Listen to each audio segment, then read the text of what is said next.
You're tuned in to Paranormal TV Network, and you're listening to Haunted Moments, and I am your host, Reverend Dr. Theresa F. Koch. Sedona. There is an old saying, God created the Grand Canyon, but he lives in Sedona. When first arriving, you will notice Sedona can be a breathtaking journey. The natural beauty of the red rocks here can literally transport the visitor to a desert wonderland. It has been called one of the most beautiful places on earth, and in recent years has become a pilgrimage region for the New Age movement. Many believe that another ethereal city exists directly above Sedona, and the supernatural energies of that place draw strange powers to this portion of Arizona. Bell Rock, which has been used by modern mystics as a toning device to balance psychic energies, is said that those who hold on to the rock while meditating will be contacted by spirits who can lead them to the higher levels. It is believed the rock also attracts UFOs. However, more scientific travelers have noted that the rock seems to be the focus for some very strange anomalous energy readings in this area. Located west of Sedona off Highway 179 is Boynton Canyon. This is another of the local energy locations and is held in high regard by the Yavapai Indians in the area. They consider it a sacred place and believe the first woman was born in a cave here. She is still believed to reside in this canyon, and the mystical energies of the place have been recorded by psychics and paranormal researchers alike. Oak Creek has many haunted areas.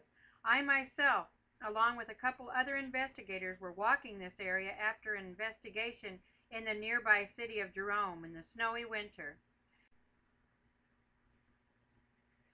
I stopped cold as I heard the sound of native flute music. It seemed like this flute music was coming from a different time. It was freezing cold out and snowing, so I thought, what would somebody be doing out here playing a flute in the middle of the winter? Echoing throughout the canyon, I said, can you guys hear this flute? And we decided to follow the sound. As we walked through the frozen forest following the sound, we noticed we had walked very deep within the woods towards the mountain.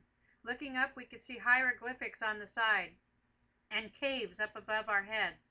Then suddenly the music stopped to an eerie silence.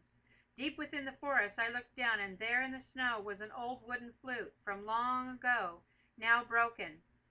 My gift from the spirit world, I call it, and I still have this ghost flute today in my den.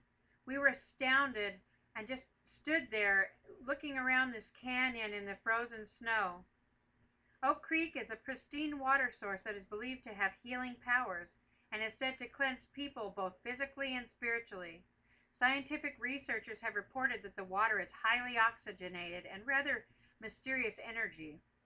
About 5 miles south of Sedona are the mysterious spots known as Cathedral Rock and Airport Mesa.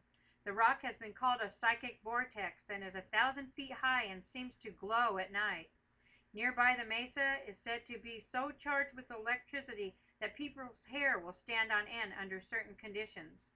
The psychics say that the contrast between the red rocks of the area and the blue sky create changes in the atmosphere. Others would argue that the mysterious conditions are actually caused by the high iron content of the red rocks, which will generate electricity. Regardless, no one really knows for sure. The most famous haunting to ever be recorded in Sedona was at a private residence that is still known as the Miller House today.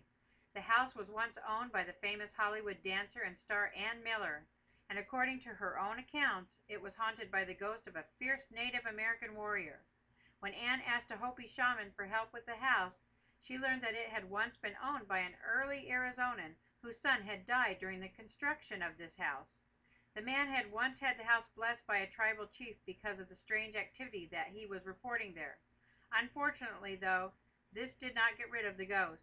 As Anne could attest to, according to the Hopi shaman, the house that had been built on land where the ancient sacred Indian kivas had been located. He believed that the ceremonies that took place here activated the spirit of a guardian warrior who was supposed to protect the land. After that, Anne had the house and the grounds exorcised and blessed and cleansed, and since then the spirits seem to have been gone. You're listening to Paranormal TV Network, and you've been tuned in to Haunted Moments, and I'm your host, Reverend Dr. Theresa F. Koch.